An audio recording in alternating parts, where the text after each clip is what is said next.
The following is a production of DallasCowboys.com and the Dallas Cowboys Football Club. How about them Cowboys? Yeah! Go Cowboys! This is Talkin Cowboys.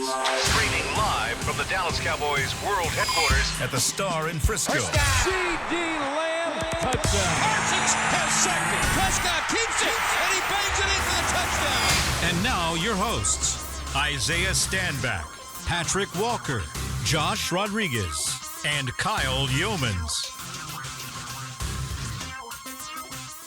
27-21, the final score from Atlanta, Georgia, as we welcome you into Talkin Cowboys, presented by Black Rifle Coffee Company, live from the Star in Frisco, Texas, in the SWBC studios. The Cowboys fall 27-21. They are now 3-5 on the NFL season. We've got Patrik Walker, Josh Rodriguez, Chris Beam in the back. I'm Kyle Youmans. Patrik Walker, freshly off the flight last night. Luckily, it was a noon game, so not a late arrival. One of the rare noon games. One of the rare ones. But they'll have a couple more noon games for the away games coming up here. So. Yeah, did you get some actual sleep? Yeah, I'm good. I'm rested. And you know, the trip to Atlanta, that was a trip home for me. So did you get to see any family? Yeah, I did. Nice. I got to touch down with the family, a little bit. We went out and had some fun on the town, and got back and then witnessed some things. I wonder what that entailed. Nothing that I'm going to put on the air. I blame your people. I blame the people of Georgia for that loss, man. Why is that? The energy was high. They were having fun. They were having a great time. They did what they were supposed to do. At our expense, man. They did what they were supposed to do. It's almost like teams enjoy playing the Cowboys now. Yeah. Now I will say this because it's a get-right game. Hold on. Anything that's ailing you, you can cure it against the Dallas Cowboys. I'm going to say this. Shouts out to the Cowboys fans who showed up at Mercedes-Benz Stadium, because let me tell you, there were times, even early in the game and then throughout, the first half, there were times where it was so loud in the Cowboys' favor that it felt like AT&T Stadium, and I am not exaggerating. That's cool. So for 5% of the first quarter? No, I mean, actually, there was plays in the second quarter as well. Mm-hmm. So shouts out to the Cowboys fans who both are in Georgia, who reside in Georgia back home, but also who traveled, because I'm telling you, you showed up and you showed out and you did your part to try to help will the Cowboys to a win, but it was just not to be. Cowboys fans are not the ones to fault for the no. Cowboys fans did exactly what they were supposed incredible. to do. I've said that. I grew up a Cowboys fan, but the more that I've gotten to interact with Cowboys fans, now working for the team and being around it pretty much 365, it's incredible. I have so much respect for Cowboys fans, which is partially why it's frustrating the way that this season has been going and the way that this franchise, the direction that this franchise is headed. That's what's frustrating, because I want it for the fans too. Yeah, the fans deserve I want it for them to celebrate and finally be able to brag and say, this actually was our year. This was a chance for us to do something special. And 3-5, it's not over with yet, but I outlined the percentages last week of 3-4. It's not any better at 3-5. And it's also not to mention the schedule that you've got coming up. You needed this game. You did. You needed this one. We talked about must-wins. It's not a mathematical must-win, but it was a psychological must-win. Now you're seeing the repercussions of that going into Week 10. Yeah, now we're approaching – you're on the precipice of this being a lost season now. And if you lose, and we'll get to Philly. You could see the roadmap for it to be a lost season. We'll turn the page to Philly as early as tomorrow, and we'll get into it more on Wednesday. But I will go ahead and say, if you lose to Philadelphia, I think that it's pretty much a lost season at that point. It starts to feel like, Tony Romo in 2015 type situation, right? And although that was injury-based, but then now look at what we're dealing with. Because Kyle and I were talking about it before we went hot. There were some signs of life from the Cowboys. Sure. Finally, Dak Prescott starts using his legs. We see him early in the game. He rattles off a 22-yard first down, or a conversion for a first down, if you will. Right. He saw the green. He took the green. That's what we've been pleading for. That's what I've been pounding the table to see. He had 6 more rushing yards yesterday than he did in the 7 games combined. There you go. He had 30 on the ground And yesterday. when you look at that play, that touchdown pass to Rico Dowdle, the way he maneuvered and used his legs to escape that pocket. Right. Because of the 5 linemen, only Tyler Smith held the block. Jeez, yeah. The other 4 guys got blown up, right? So what does Dak Prescott do? He uses his legs. He improvises. Now, when he starts to improvise, because a few plays prior he had that 22-yard run, now linebackers and defensive backs, they had to account for it. So they came off of Rico, then went to the lob, and then Rico was able to deliver the circus catch. Also, shouts out to Rico Dowdle. He absolutely had himself a day yesterday, who was the guy I said that they should give more touches to so we could Rico Dowdle. Okay, so two of those things, they went 2 for 2 with me yesterday. Dak Prescott was running. Yep. And Rico Dowdle was getting his touches. They gave him the rock, and I loved it. And he was cooking. Yeah, I even said it on High Five on Friday. Whenever I posted High Five, he was my number 1 on that list too. I put it in a tweet, and I said I want more touches for these running backs. And I put within reason on there in terms of touches. They gave Rico Dowdle plenty of chances, and he delivered. He did. So don't take the rock away from him. Don't mess around with Deuce Vaughn or mess around with Dalvin Cook if Rico Dowdle is cooking. And he was. I thought he did a nice job. His numbers aren't going to jump off the page. That 6.3 jumps off the page. That's significant. That's a career That's high for significant. him. Yeah, That's the but best he was- rushing attack we've had all year. He was rolling. Yeah. And oh man, isn't this crazy? The second time they've decided to establish a ground game with a specific running back on this roster that certainly wears the number 23. They've had 2 games where they've been able to move the ball effectively on the ground. It's crazy how this works. No coincidence. Crazy. What? Yeah, dude. Quite.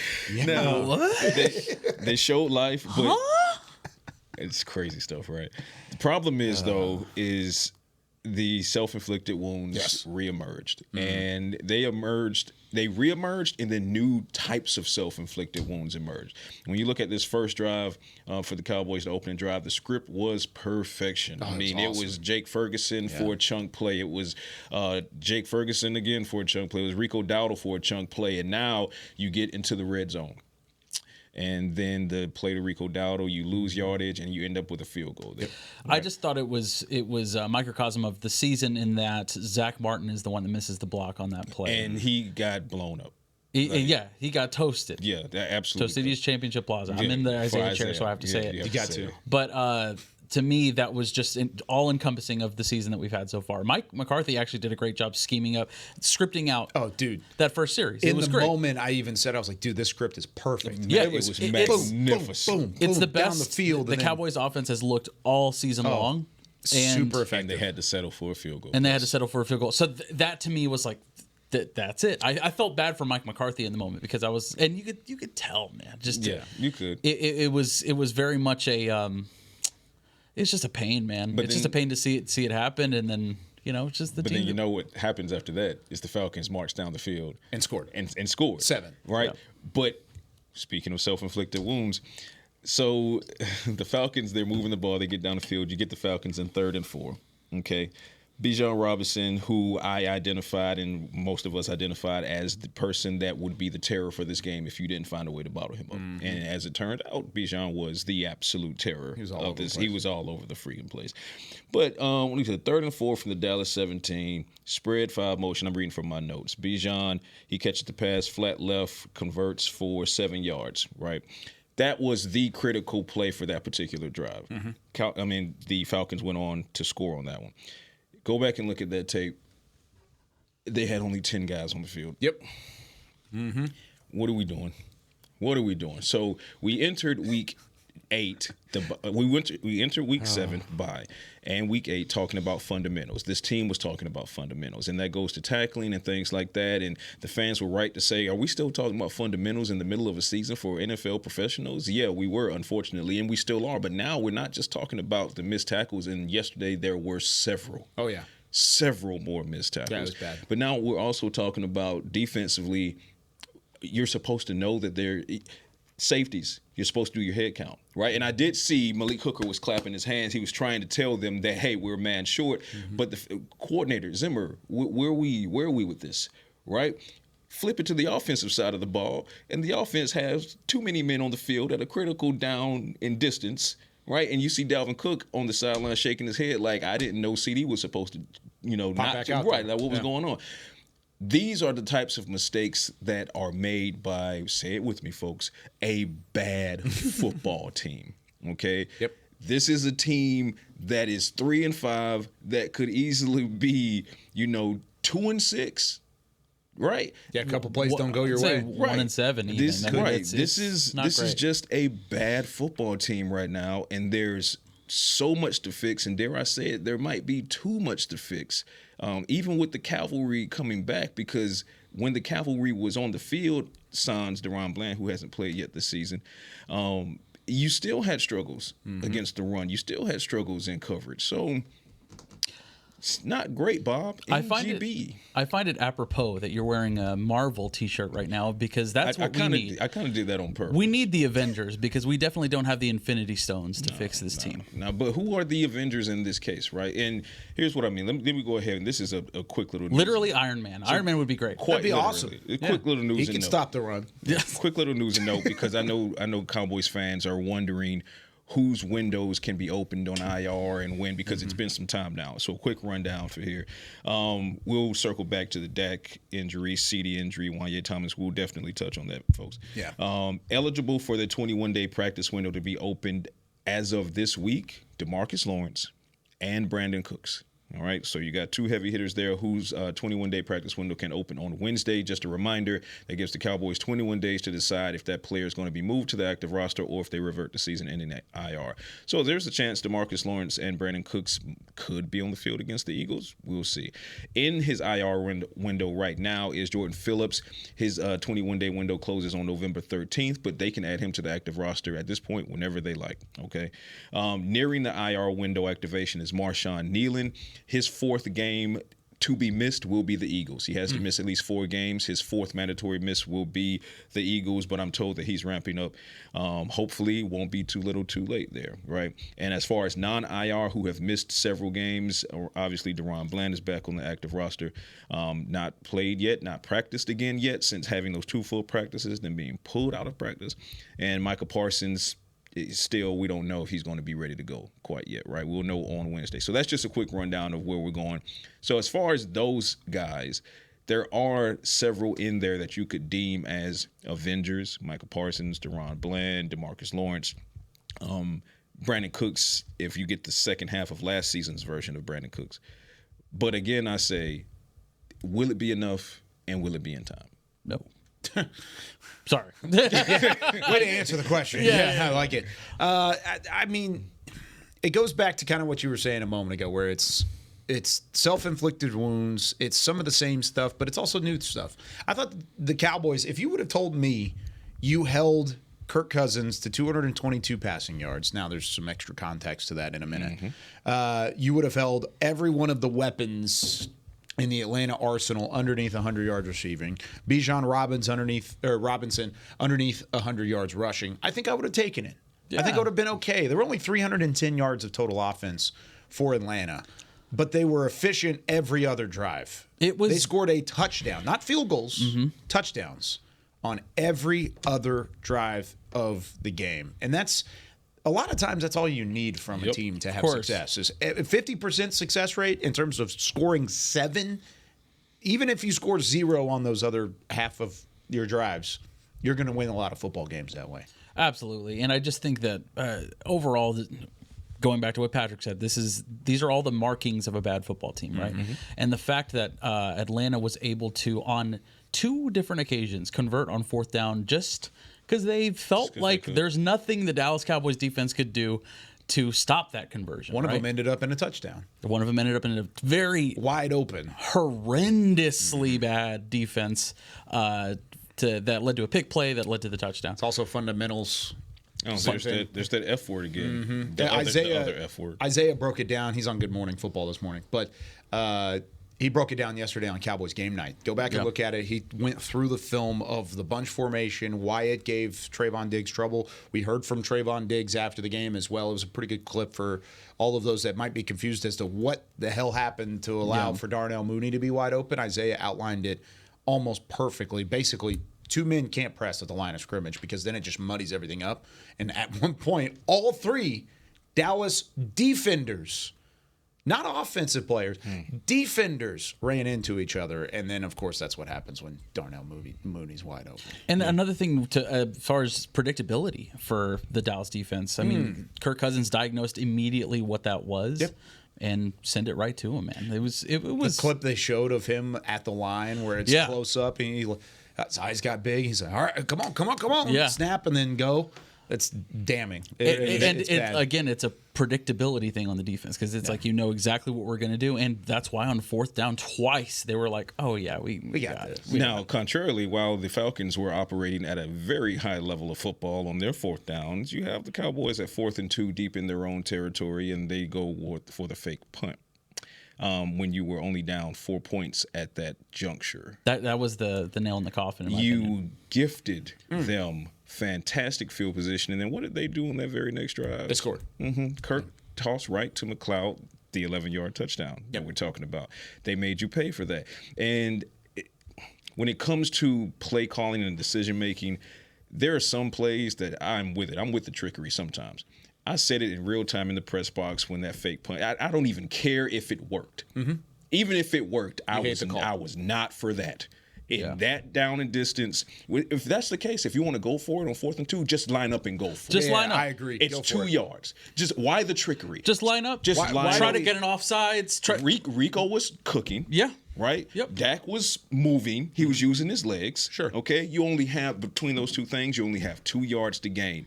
That trick play on a 4th and 2 rattled my bones, pun intended. I love Fossil. He is one of, if not arguably, the best special teams coordinator in the land, period, hands down. Does not mean I have to agree with every single thing he does, and I vehemently disagree with that particular play call. And I know Mike McCarthy, after the game, he spoke on it, and he said they had talked about it ahead of time. They had a matchup that they liked. 4th and 2, if you want it that badly, line up and just take those 2 yards. Just like they did. The fact that you did a trick play instead of lining up, that tells me you don't have confidence in your offense to get 2 yards, then punt. I told you. Down 4. Then punt. Give your defense a chance because they were at least managing Kirk Cousins at that point. Yeah, he was all right. And he was never dicing it up. His quarterback rating was efficient. Right. And the offense was efficient for Atlanta, but they weren't outwardly unbelievable. At that point in the game, it was really, still it was a game. Just Bijan. It was still a game. Absolutely, it was a game. I said last week in the final drives of the game against San Francisco, I didn't like how the targeted players were Kevontae Turpin and Jalen Brooks, and not guys like CeeDee Lamb and even Jalen Tolbert. I guess he's or Jake Ferguson. I mean, those are your number 2 or number 3 guys right now. You were throwing it to your number 4 and number 5 wide receivers In a crucial moment of the when game. the moment was on the line. Same thing can be said here. Why do we have a punter throwing a football into press coverage on the outside? That's the other thing, too, is Wanye Thomas is the up back there. He's the one that calls the play and says, hey, I'm okay with this happening. When you look outside and you see the guy is pressed up on the outside, right up on the line of scrimmage, and there's no room for C.J. Goodwin, a corner, by the way, to run a route, a cornerback to run a route, then Wanye Thomas has the ability to say, let's not do this. Let's call this off. Let's punt this thing away. Because you see the look. Go back and look at it. Right up on the line of scrimmage. I mean, the guy could have touched his face mask and just like tapped him in the nose. He could have booped him smelling his before. cologne. Exactly. Right up on top of him. And instead they said, you know what? Let's try this. Let's have our punter throw a 4th and 2 in pass the shadow of our own end zone. Exactly. And if there was not my thing. If there was any point in the game to fake a punt, or probably would have been later. It would have been later, and at that point, you could see the desperation on the Cowboys' offense and the coaching staff to get something going. And to me, it was pretty predictable. And see, that's what I mean. In that situation, you're only down 4. You're on the road. Yeah, you're trying your best to get a handle on Bijan, but you got a handle on Kirk to that point in the game, right? And look at the field position as well. That's just pure desperation. Too soon to be that desperate. Yes. But if you absolutely want to get that 2 yards, just line up and take the 2 yards. Yeah. You don't need the trickery. And then, like you said, Kyle, so eloquently broke that down because I had the same thought. There are levels to how bad that decision was in my eyes. It was the down and distance, the location on the field. It was the score, and then it was the who. The who to whom. Okay, you got him throwing to not a wide receiver, but a defensive back. And if defensive backs had the best hands in the league, they'd be what? A wide receiver, right? And then you do it with press on the cornerback. Yeah. Okay. Falcons made you and just pay so for you it. know, like it's not true press because it's not a wide receiver running a route traditionally on a punt team. We're talking face mask to face mask, though. But we're not talking. If they're sitting up separation on the at all. line of scrimmage on that outside spot, if they're sitting up on the line of scrimmage, his job as the defender, the personal protector, right there, in terms of slowing down the punt team and trying to block, he ain't letting C.J. Goodwin go. He's not. He is holding on for dear life from the moment that ball is snapped. So even if it's a route, C.J. Goodwin's not going anywhere. Correct. So there was no opening. He almost had to pick. It almost looked like he read it like a book. He could have smelled what C.J. had for breakfast. Yeah. That's how close he was. But all in all, But that's just one of That's one play. one That of was the one many play. things that went wrong, and that's a self-inflicted one It for is. the Cowboys. That's not something you could point at the officials and say, "Hey," or you can point at the ball bouncing this way, or no. That's look in the mirror. You did this to you. That's defeating yourself. You did this to you. and we talked about early how the script was working out for the Dallas coaching staff. And I did. I really liked the script in the early it going was from fire. the offense, play calling. But I felt like when you ended up with 3 on the opening drive, Atlanta goes down and scores 7. All of a sudden, it was a here we go again mentality, not from the fan base, which is normal. Cowboys fans have the right to do that whenever they see that happen. But it felt like that from the coaching staff. Yes. And I don't like the knee-jerk reaction that early in the game when, like Patrick has talked about, you've bottled up some of the top guys on that offense. You had the knee-jerk reaction. You go for it on 4th and 1 from right around midfield with CeeDee Lamb, and instead of going forward for a yard, you go sideways for 20, and you bring a jet sweep. I didn't like the play call. I didn't mind the opportunity to go for it in that no, situation. not at all. But Don't fault But that. not like that. Not But like that. But that's Use that later, and that's where which they McCarthy, did, and That's it where worked. McCarthy threw the laptop. Yeah. I mean, through the Mac or whatever you want to call it. They had the handheld The tablet. Microsoft He was fed tab. up at that point. And then, I mean, again, Cowboys, they go down 21-10. Cowboys get the ball back. Now they're in the 4th and 1 situation on the Atlanta 49 penalty. Too many men on the field. Moves you back 5 yards. That drive ends in a punt. It ends in a punt because of that. Football. Because of that play. Correct. Because of that, Right, that 12 men on the field. It was a 4th and 1 that turned into a 4th and 6, and they were like, all right, gotta punt it now. Never mind. Correct. Yeah. It's I'm kicking my ass. You know, it's like the liar, dude. Oh, brother, these guys stink. Yeah. Dak Prescott said it on the oh sideline. my God. And All then- right. Allegedly. Yeah, allegedly. And speaking yeah. of Dak, on the other side of the break, we'll come back to what his status is and Yeah. everything, because the Cowboys might now be without him for a period of time, which just right. It could. I don't like this. It could go from bad to worse. When we come back with more Talkin' Cowboys right after this. If you're looking for fresh American roasted coffee that gives back, you need to head to your local grocery store and pick up a bag of Black Rifle coffee. That's right, America's coffee is now available in the coffee aisle of a grocery store near you. Black Rifle Coffee Company is veteran-founded with a mission to give back to those brave men and women who have served our nation. Every bag, box, or can you purchase helps support that mission. Head to your local grocery store and roast yourself some Black Rifle coffee today. Todd thought it would be secure to jog in the cheetah savanna. Todd believed the big cat repellent he bought online was reliable. And now, Todd is trying to be faster than this cheetah that can run 80 miles per hour. But the good news is, Todd has AT&T 5G that is fast, reliable, and secure. And he learned the best thing to do is stop running and toss her the backpack with the beef stew. AT&T 5G. Fast, reliable, secure.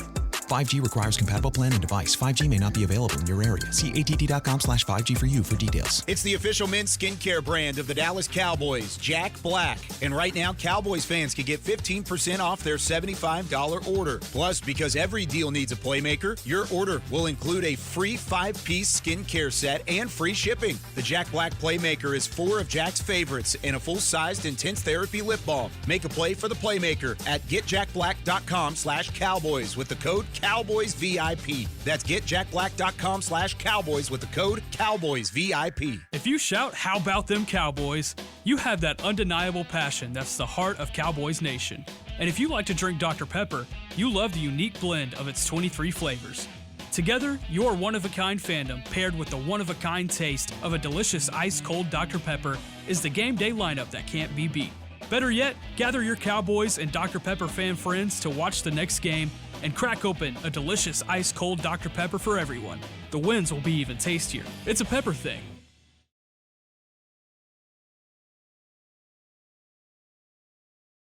Back to Talkin' Cowboys.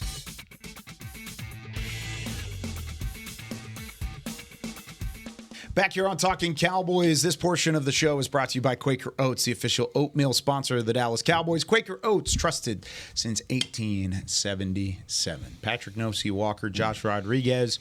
I'm Kyle Youmans. Chris Beam in the back, 27-21. Atlanta takes down Dallas.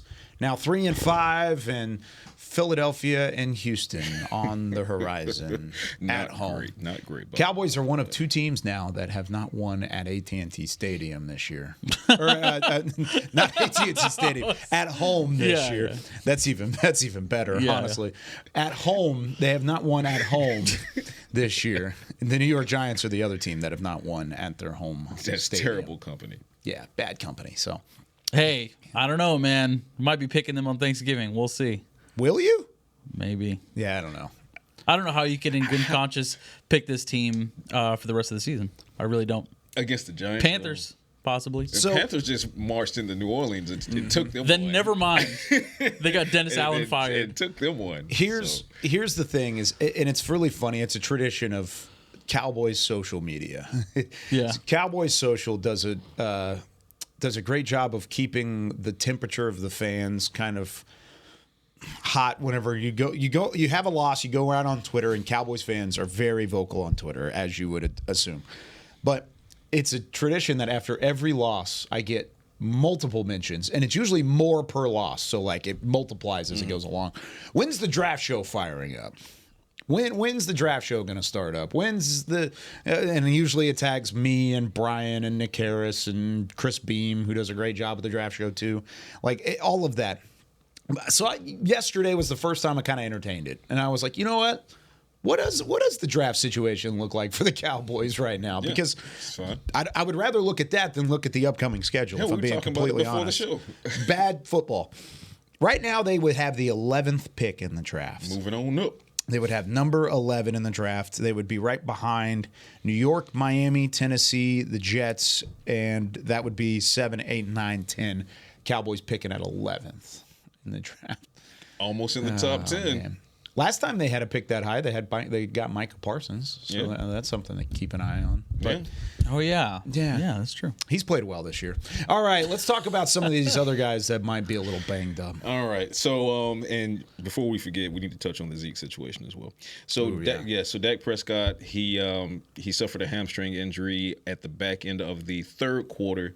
On a throw, he spoke on it yesterday, and he was asked, post game, he was asked when did it happen, and he said he felt something when he got up from the previous tackle after that run, but he said he didn't pull anything on the run, so he didn't feel anything pull or tweak while he was running. He said he doesn't know if it happened on the tackle or if it happened during the throw when he dropped back to plant for that throw. Plant leg, right? Yeah, it's his plant leg. So he was like he just went back to plant.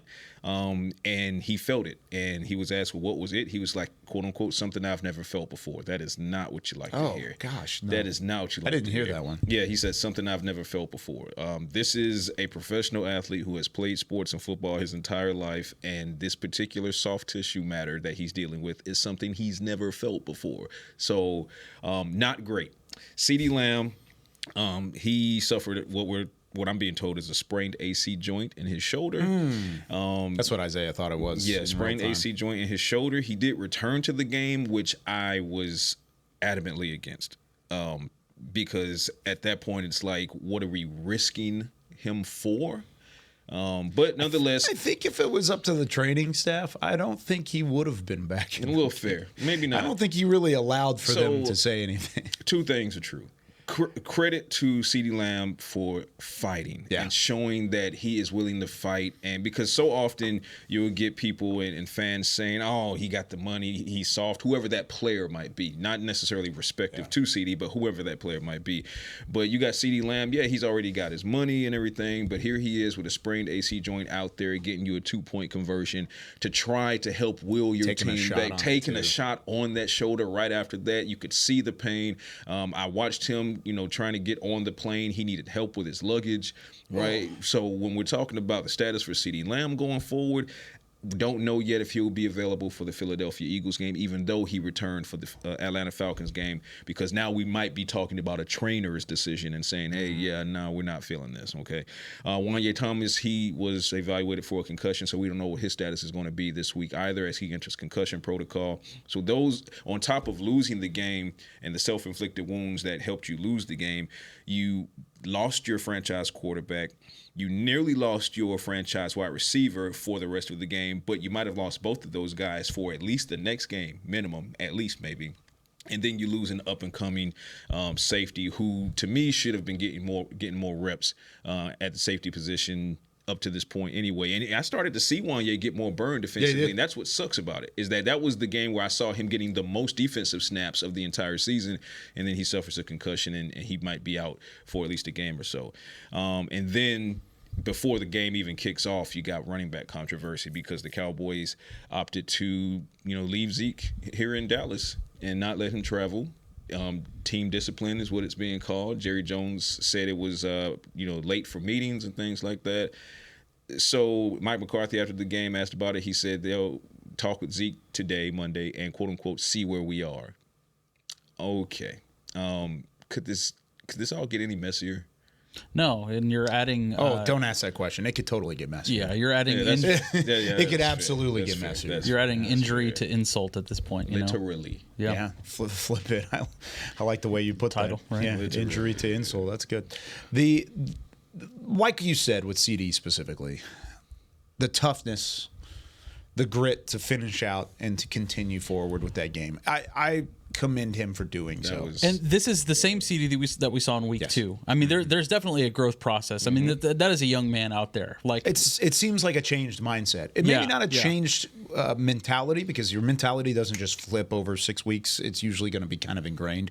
But the effort and the toughness and the grit, that all was there to the point. And like you said, he may not be given a helmet this week. Right. You can't take the helmet away from the guy if he doesn't want to give it up on the sideline in the middle of a game, but you can the next week just not give him a helmet. So just rule him inactive, and he won't have the option. But he was a football player yesterday, and I respect the hell out of that. And for a season that, for all intents and purposes, at least to me, I can only speak for myself, it seems lost. I don't think we're going anywhere after this. I mean, I pressed the panic button last week. Exactly. So I think we're all four of us have already hit that panic button. Yeah. After the Detroit game, I was kind of like, okay, like I don't think we're going hit anywhere. it after last week. I hit it after the 49ers game. Yeah. That being said, you want to see the most out of the players that are going to be here in the future. Yes. You know what I'm saying? So you have Dak, you have CD, the building blocks of your team going forward after this offseason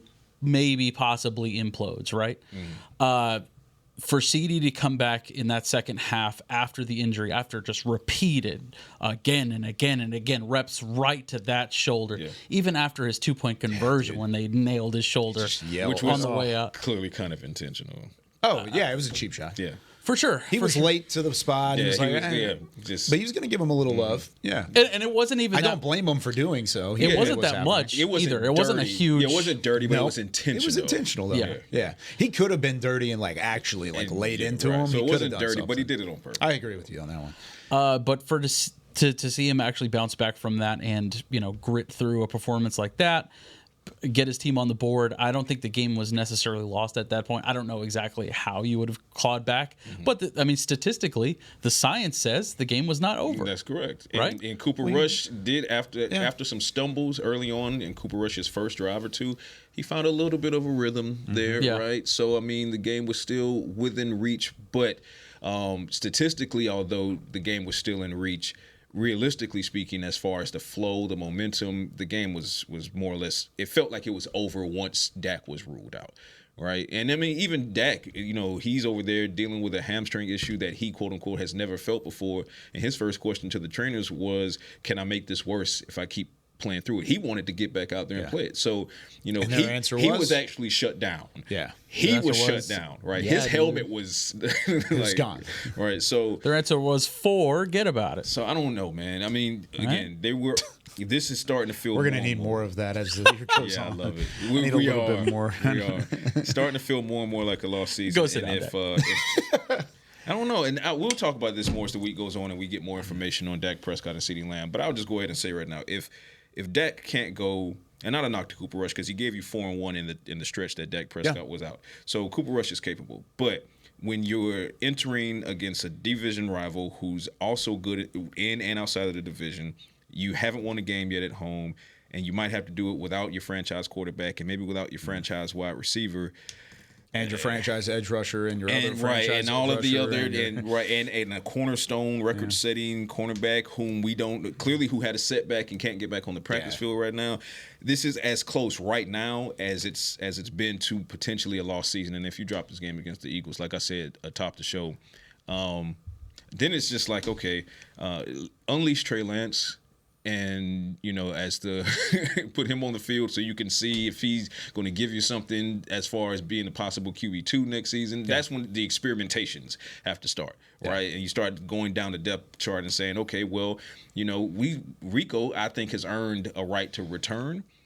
But let's start seeing if Dalvin Cook can earn a right to return, or let's see what this Deuce Vaughn thing is going to be, or let's just start handing off to Hunter Lipke so he can really start showing what he. I would love to see that. That's what I'm saying. Cool so if you drop this game to Philadelphia, I think it starts really becoming a lost season where now you start evaluating for the future. Yeah. Now I like it. I think that's reasonable to put Trey Lance in to see what he's got. But how realistic would you say that is? Zero. Yeah. I don't. Yeah. Okay. I think it'd be fun. Because expectations is set. Thank you, guys. It's reasonable, but I think it's totally reasonable. Right now. Knowing Mike McCarthy, even if this team falls to 3-6, Mike McCarthy has the fighting mindset. So he's going to feel like, and rightfully so, Cooper Rush will give him the better chance of winning than Trey Lance. But the problem with that is you're not evaluating for the future, right? So McCarthy would forego the evaluating for the future on Trey Lance to say, yeah, we're 3-6, this sucks, we got to win a game. So Cooper Rush gives us the chance to try to win one and then to try to win another. And what you just said is exactly why it's a 0% chance you will see Trey Lance, because Mike McCarthy, if Cooper Rush gives him a better shot to win, there is no evaluating to the future. Correct. If you don't have a reason to win, there's no evaluation past 2024. So there's no reason to throw Trey Lance. More than likely, no future. He doesn't care what the Cowboys will do in 2025. That's a hell of a point. There's no way. Yeah, there's no way. When we come back here on Talkin Cowboys, I have a thought. This is going to hurt for a little Cowboys fans, couple Cowboys fans out there. This is worse than 2020, and I'll tell you why right after the break. Todd thought it would be secure to jog in the cheetah savanna. Todd believed the big cat repellent he bought online was reliable. And now, Todd is trying to be faster than this cheetah that can run 80 miles per hour. But the good news is, Todd has AT&T 5G that is fast, reliable, and secure. And he learned the best thing to do is stop running and toss her the backpack with the beef stew. AT&T 5G. Fast, reliable, secure. 5G requires compatible plan and device. 5G may not be available in your area. See att.com/5G for you for details. They say champions are remembered, but legends are never forgotten. United Ag and Turf offers a winning lineup of John Deere equipment built to tackle any challenge on and off the field. Legendary John Deere tractors, combines, residential mowers, commercial mowers, compact construction equipment, Gator utility vehicles, and a full line of golf and sports turf equipment. United Ag and Turf, the official Ag and Turf equipment supplier of the Dallas Cowboys. Visit UnitedAgAndTurf.com to find a location near you. Hey y'all, Matt Pittman of Meat Church here. With football season kicking off, I'm already gearing up to bring the smoker back to AT&T Stadium for some epic tailgates. But with that Texas heat, it's crucial to keep my beer hand cramping cold. That's where Yeti's insulated Colster can cooler comes in clutch. This year, you can even get them with the iconic star engraved on the side. Licensed Yeti Cowboys gear is now available at Stadium Pro Shops, concessions, and on Yeti.com. Check it out today. Yeti, official cooler and drinkware of the Dallas Cowboys. And we're going to overtime. Erica, how much have I spent on concessions? for questions about their money, Dallas Cowboys fans can turn to Erica, the virtual financial assistant in the Bank of America mobile banking app. Learn more at bankofamerica.com/Erica by your side. Bank of America, official bank of the Dallas Cowboys. Erica responses may vary. Digital tools featured require downloading the mobile banking app and may only be available on select mobile devices. Erica is a mobile feature only available in the English language. Your chat may be recorded and monitored for quality assurance. Message and data rates and additional terms may apply. Bank of America, N.A., member FDIC. Back to Talkin Cowboys. Back here on Talking Cowboys, presented by Black Rifle Coffee Company. This segment is brought to you by Invisalign, the official smile of the Dallas Cowboys. Still smiling here. I say it on Fridays whenever we're making the pick. We'll be back on Monday, win or lose, to break it down for you. Well, we're here. We're here. Are in the building. And we will be Isaiah here. ain't. Yeah, Isaiah. He don't want to face the music. Yeah, that's what it is. I will say, and I haven't seen it pop up on Good Morning Football yet, but he was like, you know what they're going to do? He's like, they're going to attack me. They're going to be like, Isaiah, what's going on? Yeah. And then like immediately like have his thought process. So he's talking about it too. He's going through it out in L.A. And his Seahawks lost too on top of that. Yeah, dude, the Seahawks have some problems too. All right. I did tell him they would. Yeah. I said the Rams would do it. I want to go into something real quick because the graphic popped up yesterday as the Cowboys and the Falcons were shaking hands. First 3-game losing streak since 2020. And, of course, 2020 was the most recent bad season for the Cowboys. They were 6-10. It was the final 16-game season, which, of course, if you multiply 3 and 5 by 2, 6-10. So it's the same win percentage that you've got, and there you go. Yeah, good math. The same win percentage you have now that you did at the end of that season as well. The longest losing streak you had that season was 4 games. And, of course, those 4 games were directly following the loss of Dak Prescott for the season in the compound fracture against the New York Giants in Week 5. You were 2-3. Things weren't necessarily going well before that injury, and that was a team that was pitter-pattering in the early parts of that first year with Mike McCarthy. Patrick talked about the fight for Mike McCarthy. They found it after that 4-game losing streak, and they went 4-3 to end the year. They had a win against the Vikings, Bengals, 49ers, Eagles, and they lost to the Washington football team at that point, the Baltimore Ravens, and the New York Giants. So there's hope that they can pitter-patter down the stretch, at least in a season like this. But the reason why I think this is worse is because now there's not a commitment past 2024. Correct. With really anyone other than Dak Prescott, CeeDee Lamb, and your offensive line, parts of your offensive line. Parts of it. Parts. Not Sections named, of not the all team. of them. Yeah. Not named Zach Martin. That's pretty much it. So I think this is a worse situation than 2020 for the Dallas Cowboys. Doesn't mean it can't turn around. You can win a couple of these games. So we outlined it last week. You need to win at least one of the next 4, if not 2 of the next 4, to even give yourselves a shot. So you lost 1. So now you got to win 1 of the next 3 or 2 of the next 3 to give yourself a shot to turn this season around. Do I believe that's going to happen? Probably not. At least based off of what we've seen, because we've sat around this table before and we've talked about red flags. We've talked about bad tendencies for this team. Now it seems like it's not just bad tendencies, it's bad all around.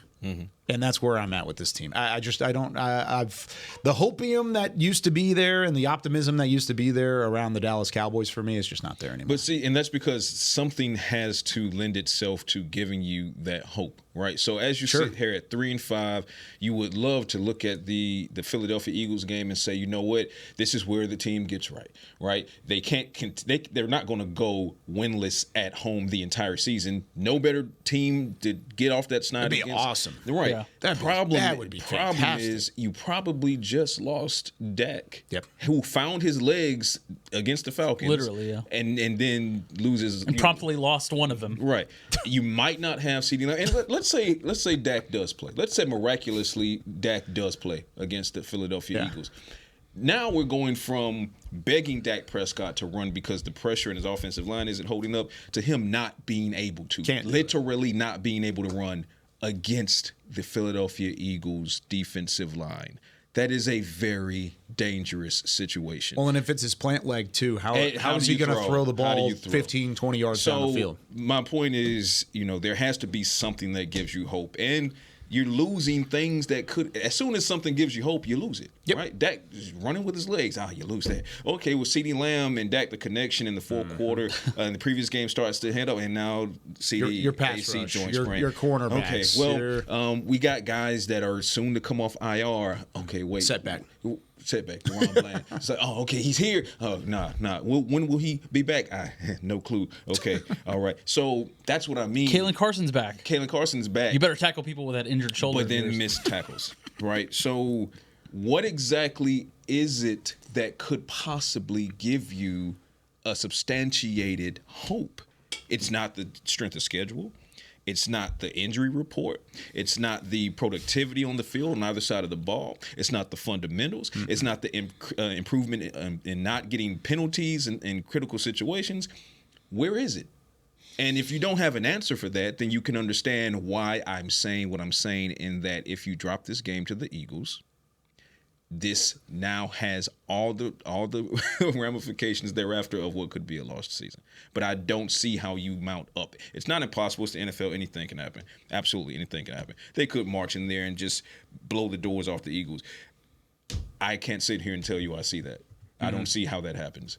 I think it's going to take everything within them to not get the doors blown off of them by the Eagles. Yeah.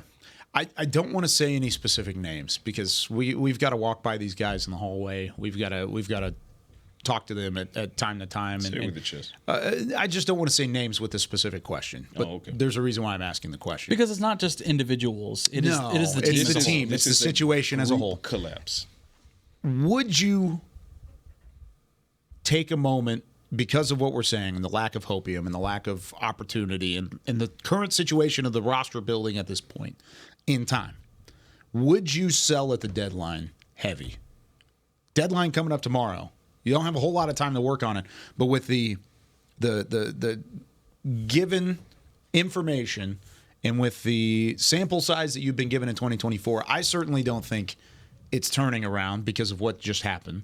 Would you sell to try and help your cap situation, which is already abundantly clear it is atrocious? Yeah.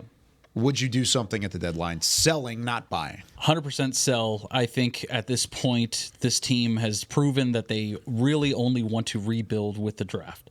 They don't want to pay attention to free agency. And no big splashes at free agency, obviously. So you want to get as many draft picks as you possibly can because you're going to need all of those. Whether you use them to barter for a better draft position or if you use them for players and depth that you will definitely need going into next year. Sure. My opinion, you need to get as many draft picks as humanly possible going into next year. You kind of have like a built-in excuse now. Yep. And not that the fans want to hear that at any point. I never want to make excuses, but you have a built-in excuse with your cornerstone players. You could shelf Dak Prescott for the rest of the year. You could shelf him right now, put him on IR, and he's done. You could do the same thing with CeeDee Lamb. AC joint, he's done. All right? Those guys are locked up for the future. Put him on IR. Protect him for the rest of the year. And then you can have the built-in excuse to say, let's go get some draft picks. Let's sell high on a couple of guys while you can. Like I said, not saying any specific names, nor am I even going to put the idea out there. But the idea is there from a general NFL standpoint that when your team is bad and your season is lost prior to the deadline, you look to the future. Your future is Dak Prescott and CeeDee Lamb right now. So with those two potentially being out anyways, I think I would sell some opportunity here at the deadline. And bringing in one big splash player is not going to change anything. And that's where I am with it in that so there are two parts to this story, right? There's what I would do and there's what they probably won't do. What I would do is I would be open to selling because of everything that you gentlemen have put forth. All the reasons, I'm right there with you. And in addition to what Josh just said, if you go and make a splash play or splash trade as a buyer, does that fix enough? No. There are so many positions. Right. I mold this in my head. We've asked that question on the show multiple times, and it's different every time. I pondered it on the flight home from Atlanta. I pondered it as I fell asleep last night, and I was like, and this was me posing the question to myself, if there were one or two splash players that I could acquire via trade by Tuesday, who would they be, and would they be enough? And there were some names, some names dogs that came in my head, and then I was like, that still wouldn't fix that, and that. Yep. Okay, well, that would fix that, but not that, and that. Which means even if you're buyers, what you're buying and the capital that you would give up to acquire, now you're kind of moving in the wrong direction, in my opinion. The other side of it is this is the problem with being on the final year of a contract with a head coach. Yeah. Because if you were to become sellers, you're waving the white flag absolutely on That's the true. season. Yeah. 100%. That's a right? great point. And what does that mean for Mike McCarthy? Right? Because Mike McCarthy is now looking at you like you're selling my season. Like this is my final. Yeah, Mike McCarthy's not going to want to do that. Correct. Yeah. Same thing we talked about earlier. So that's what I mean. They're in a very bad situation as far as the optics are concerned because they are in a pickle because the science supports what we're saying right now, which is you should probably look to be sellers and set up for 2025 and beyond, right? As you're 11th overall in the on the draft board right now, and you might move up, so you might get a top 10, and then if you can add more draft capital to that, you can really reload in 2025. But if you do that, that means you're looking at Mike McCarthy and saying, well, 7-8 games in, what are we waiting on then? Honestly, I mean, that's the writing on the wall. It's there. If there's a decision that needs to be made, it needs to be made for your coaching staff today. Like that, I mean, one way or the other, because you have the deadline. If you make that decision down the line or in the off season, that's one thing. But you have a chance to really go one completely separate direction with one decision today, and that's to be a seller at the deadline. Not even the repercussions is what we just talked about with the head coach, and that's unfortunate, and that's just part of it. Right. But it's a bind. I don't think I'm with you. I think I would do one thing. I don't think they would do the other. That's where I am. We and the team are on two different trains of thought right now. Yeah. Because they're in a pickle. They are in a pickle. And Jerry said it yesterday. I don't think he's given up. It's bleak at the moment, is what he said. But he also said that he still has somewhat a little bit of hope to try and figure things out this season. And they're only 2 games under 500. You can turn a season around only 2 games under 500. But what about this team says? Exactly. That's where I'm at. That's what I'm saying. That if you fall to 3-6, you're even worse. You're donezo. At 3-6, you're already most likely without Dak Prescott. I'm saying at 3-6, you're toast, and as toast, you're just glad you got butter on the roster. Nice. You know who I really feel bad for? Brandon Aubrey. He's doing Hall of Fame kicker stuff right now.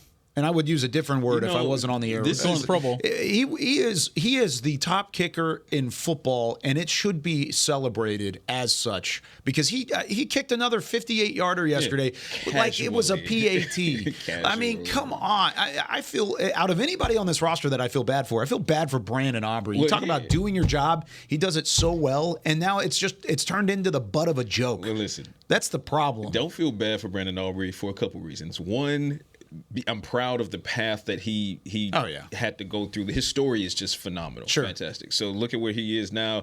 That's number one. Number two, having recently acquired Todd France as his agent, he'll be all right.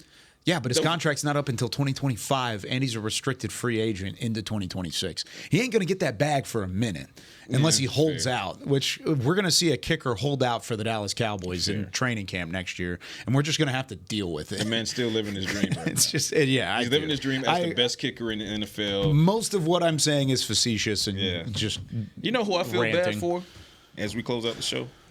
Cowboys fans. Me too. They deserve better. Yes, they do. Bottom line. Agreed. We'll see if this team gets any better. Guess what? We're going to get to talk to Cowboys fans tomorrow. Yes, we may ask that question. Buyer or sellers at the trade deadline? Ooh, ask it. Yeah, that'll be fun. Ask it. That'll be fun. All right, give us a call tomorrow, 888-855-2297. Glad you're with us here over the last 45 minutes. For Patrik Walker Josh Rodriguez, Chris Beam in the back, I'm Kyle Youmans. We'll see you tomorrow with more Talkin Cowboys. This has been a production of DallasCowboys.com and the Dallas Cowboys Football Club. How about this, Cowboys? Yeah!